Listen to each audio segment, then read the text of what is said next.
Hey guys, I'm Firecat, and in this tutorial I'm going to go over split whip prep work. So, in order to do the split whip technique,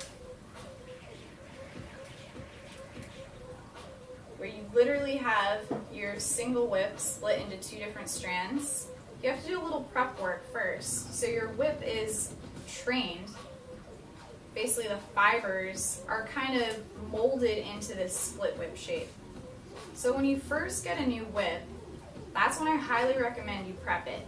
It's really annoying later on after using it for a while to have to untangle all the fibers and then prep it for split whip. It's a lot easier when they're fresh and they come untangled out of the bag. So, as you can see, normally it comes as this one strand, but I've split it here into two. And I do that by grouping all the shorter strands down to the medium length together, and then everything longer than that together.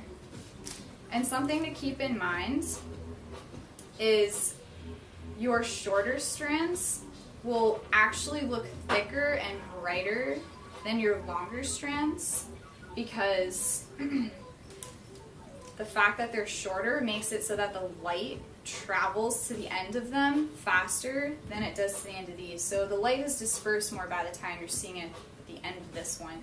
So it's going to look thinner naturally. So I try to keep the shorter strands almost thinner. It has less fibers, if possible, than the longer ones. Sometimes you'll get some strands that are kind of in between the two, and you might need to trim them to get them to sit on one split end versus the other. So that's just something to keep in mind. Once you've split the two sets of fibers, the next thing to do is to kind of seal that so as you're using your whip, they don't untangle themselves and get stuck on the wrong sides. So I solved that problem by braiding the whip fibers, and Rifty actually has a really good tutorial on how to braid your whip fibers. And I don't braid it all the way to the end because I actually like having the loose fibers here. I just braid the first probably 4 to 5 inches just to help keep them separated from each other. So once you've got your whip prepped and split whip, start using it a bunch and kind of check on it every once in a while, make sure the fibers aren't moving to the wrong sides. But you kind of gotta train the fibers to get used to being in a split whip mode. So the more you use it, the more they'll kind of tangle in on themselves and get used to being this way. And then once they're used to being that way, it becomes a lot easier to do your split whip technique without ever worrying about them shifting around to the wrong sides of the split whip. There's a lot of moves that you can do with the split whip technique. I'm still coming up with them as I go.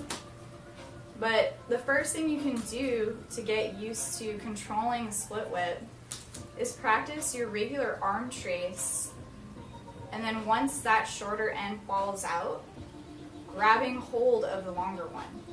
And that's how you're able to grab the other side of the split whip and then do stuff like this. And that allows you to do it while doing regular traces, so you don't have to break your closed circuit flow, and it doesn't look like you're trying to do something, just really natural part of the flow. So again, just get used to pulling the whip over your hands, and once that shorter end falls out, grabbing hold of the longer one. And then you can start doing stuff like this. You can also do it from a cycle trace,